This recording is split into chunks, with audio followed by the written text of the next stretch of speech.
They believed that she was merely another trainee who was naive. They were unaware that they were denigrating the woman who signed their paychecks.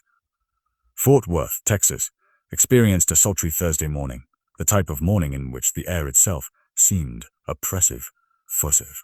Meline Royce was found sitting in her vehicle, which was situated across the street from her showroom, Royce Motors. She was tapping her fingertips on the steering column. Meline was not the sort to sit behind a mahogany desk and issue orders at the age of 42. She established Royce Motors from the ground up, expanding from the sale of used vehicles, from a gravel lot, to the operation of 3 high-end dealerships throughout Texas. Her existence had been an uninterrupted slog. She was a proponent of diligent labor and the willingness to get her hands soiled when necessary. However, she had been experiencing an inner turmoil of late. Complaints were coming in slowly, with customers feeling disrespected and bargains fading away. She would hear the excuses from management. "Oh, just a few bad apples," they would say. "There is no need for concern." However, Meline was not the type of woman to accept someone's word for it. If there was an issue with her residence, she would independently uncover it. Meline was about to enter her own empire, disguised as someone she was not that morning, wearing faded denim, an oversized t-shirt, and footwear that had seen better days. Her strategy was straightforward. She would assume the role of a new sales trainee who had recently graduated from college. No grand entrance, no speeches, just another anonymous individual striving to generate income. She leased a dilapidated Chevrolet Malibu for the duration of the day. Nothing spectacular. She wore a pair of inexpensive eyeglasses, tied her thick brown hair into a loose bun, and left her designer satchel at home. One final time, she examined herself in the mirror. Even she would not have recognized herself if she had not known better, she murmured. However, it is the sole alternative.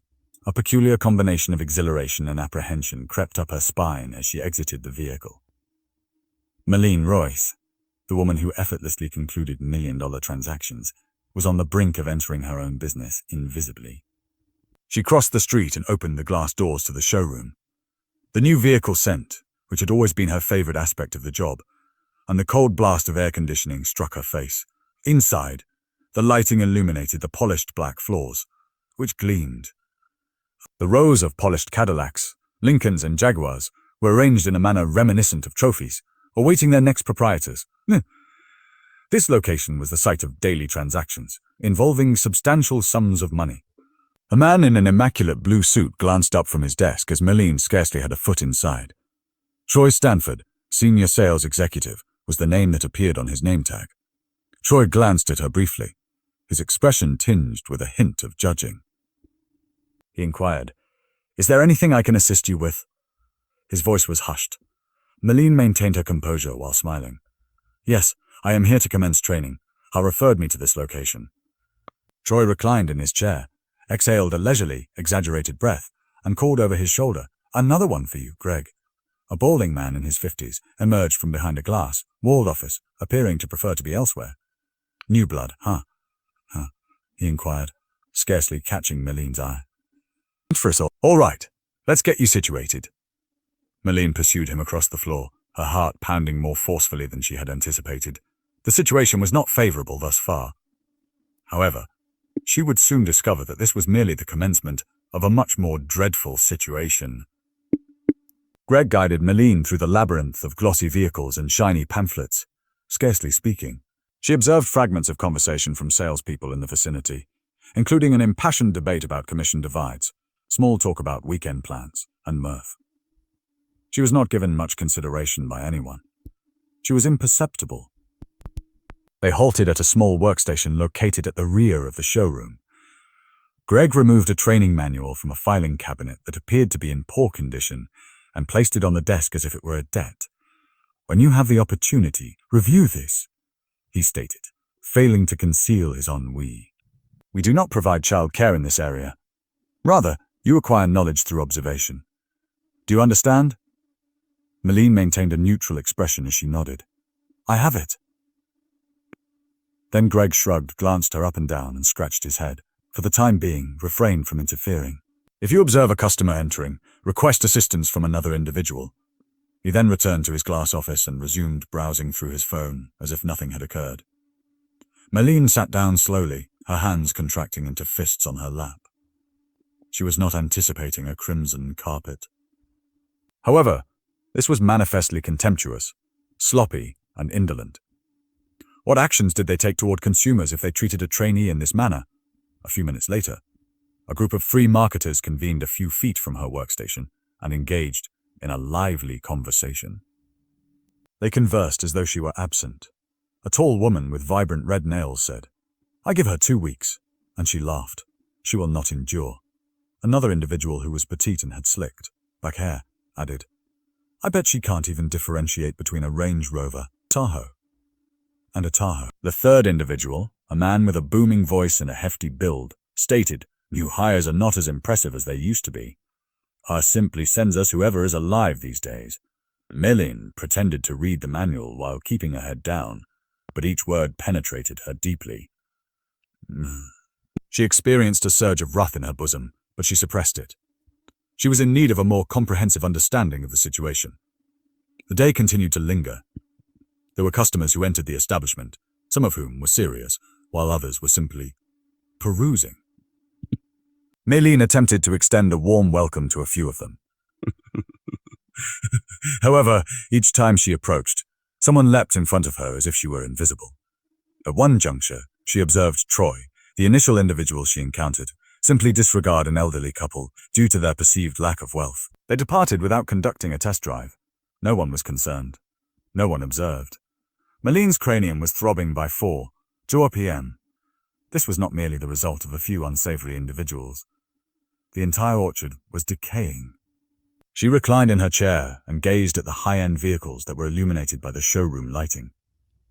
She no longer experienced the same sense of accomplishment she did when she observed the vehicles arranged in a row. However, prior to the conclusion of the day, an event transpired that rendered all matters entirely transparent. Meline was in the process of closing the establishment when she overheard an inappropriate conversation. She entered the staff break room, a small, confined area that was adorned with a worn-out sofa, a coffee machine that sputtered more than it brewed, and a small table that was piled high with antiquated periodicals. She was in the process of retrieving a cup of water when she detected voices emanating from the hallway. Troy, the individual who initially assessed her, was cackling so loudly that the words echoed off the walls. "Did you observe the new woman they dumped on us?" he inquired. Must be at the bottom of the barrel. Other individuals, such as Greg, may have inhaled substances. Yes, she appears to have wandered in from a flea market. There is no chance. She does not even sell a fender, let alone an entire vehicle. The woman with the vibrant red nails chuckled and suggested that we place a wager on the duration of her life. 3 days, or 4 if she is obstinate. Meline stood motionless, her water cup neglected in her hand. Finally, the decisive strike struck her in the stomach. Greg stated, "You are aware of its nature." His voice was subdued but resonant. "She is not our type. She does not align with the brand's image. Royce Motors is intended to be a premium brand. You are aware that we specialize in selling dreams, not yard sale specials." They all laughed heartily. Meline's heart pounded against her ribcage as she retreated from the room.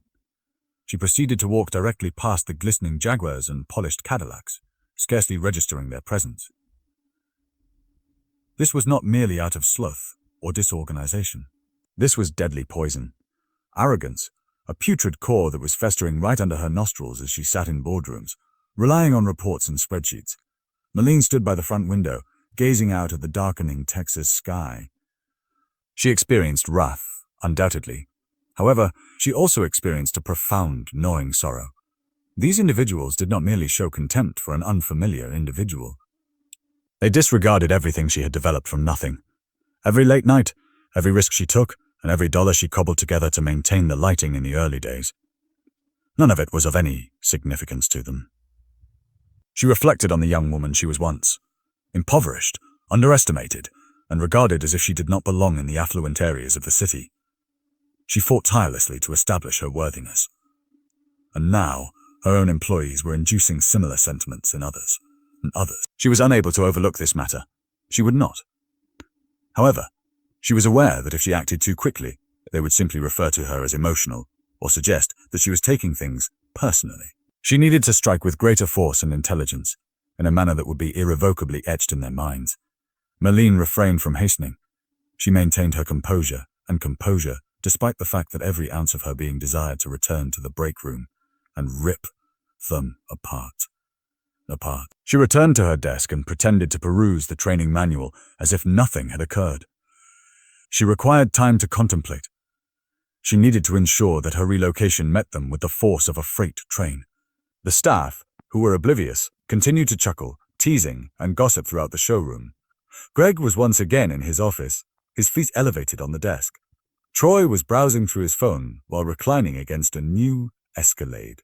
Jessica, the individual with the red nails, was employing a metal file to file her nails as if she had no other obligations. Customers entered and exited the establishment. They were not greeted in a hurry. No one extended a greeting or offered refreshment. A woman in a sundress circled the lot 3 times in search of assistance before she ultimately gave up and departed. Meline observed the entire event, and her wrath transformed into something more acerbic and icy. She recalled a statement her father made to her when she was a child, and she was cleaning vehicles on the weekends to earn a few dollars. You have the option to either complain about a problem or crush it to prevent its recurrence. Meline had consistently opted for the second option throughout her lifetime. Today would be no exception. At precisely 5:30 p.m., Greg rose from his seat and clapped his hands once, causing a reverberation throughout the vast, empty space. All right, guys.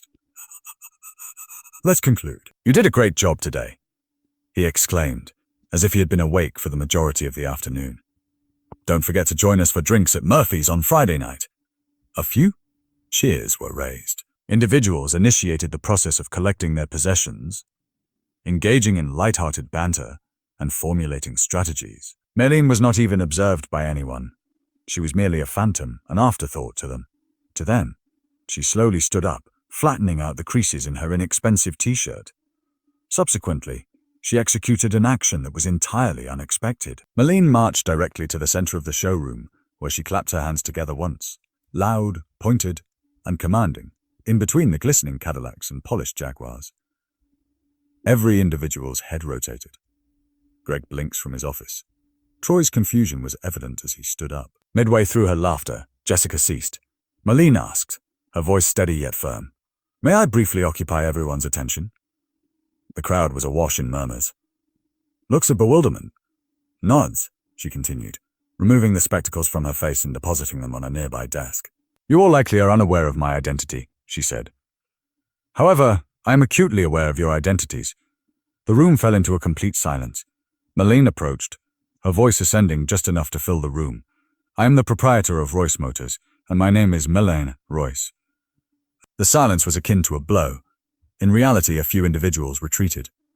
The nail file belonging to Jessica clattered to the ground. Troy's mandible was akin to a breached gate, hanging wide.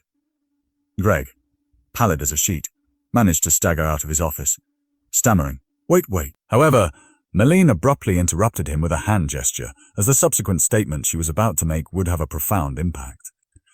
Meline allowed the silence to persist for an appropriate amount of time, to allow the weight of her words to penetrate their bones.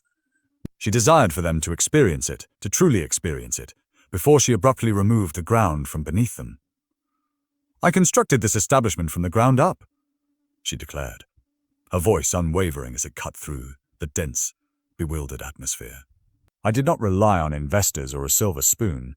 Rather, I relied on my own determination, long nights, and an immense amount of sacrifice. No one relocated. No one spoke.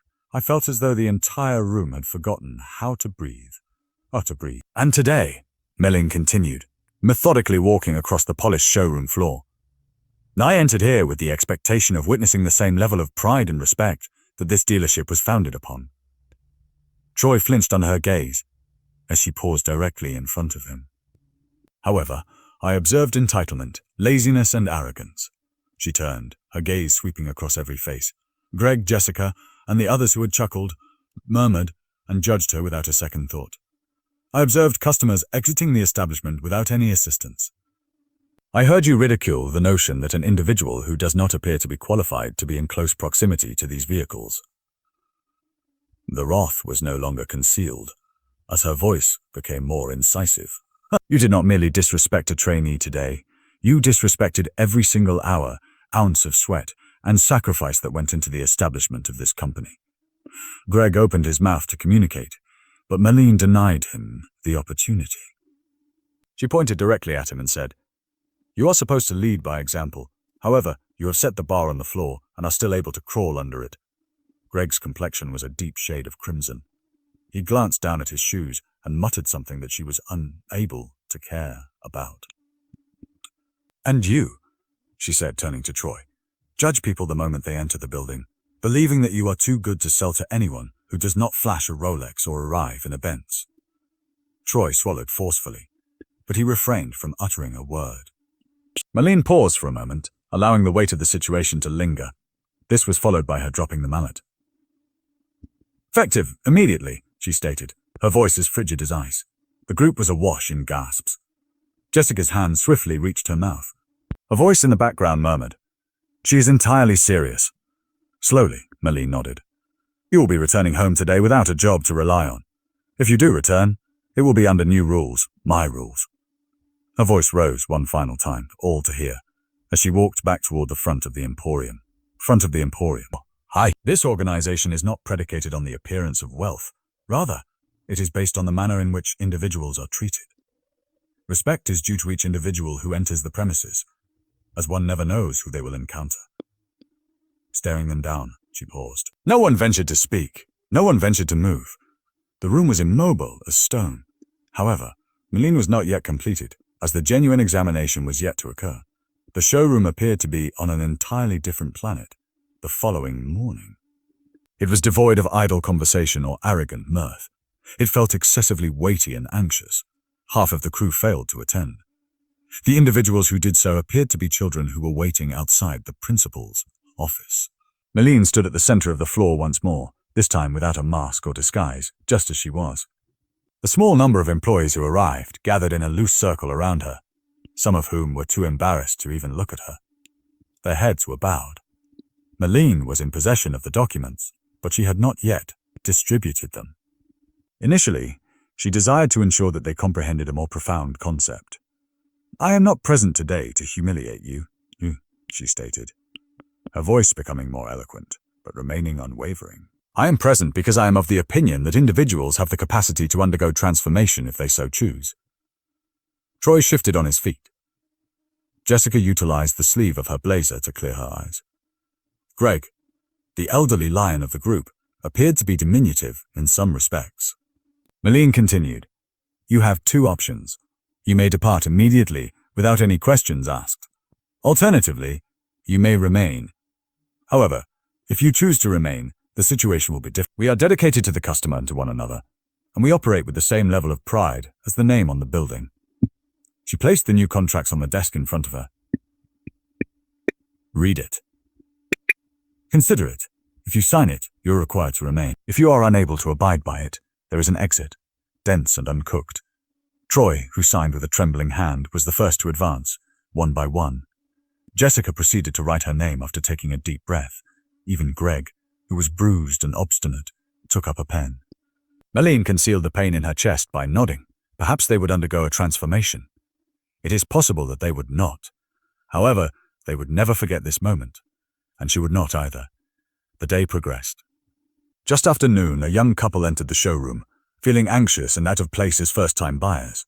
Jessica approached them with a sincere expression, offering water and answering queries with patience, as Meline observed from the sidelines. It was not yet flawless. It was a beginning. Meline turned away from the window, a small smile twisting at the corners of her mouth. Once more, the voice of her father resonated in her mind. "You eliminate a problem upon observing it, in order to prevent its recurrence." This was not the conclusion of the narrative. It was merely a subsequent commencement. Occasionally, the most severe harm is not inflicted through direct malice. It is in the subtle ways in which individuals disappoint one another.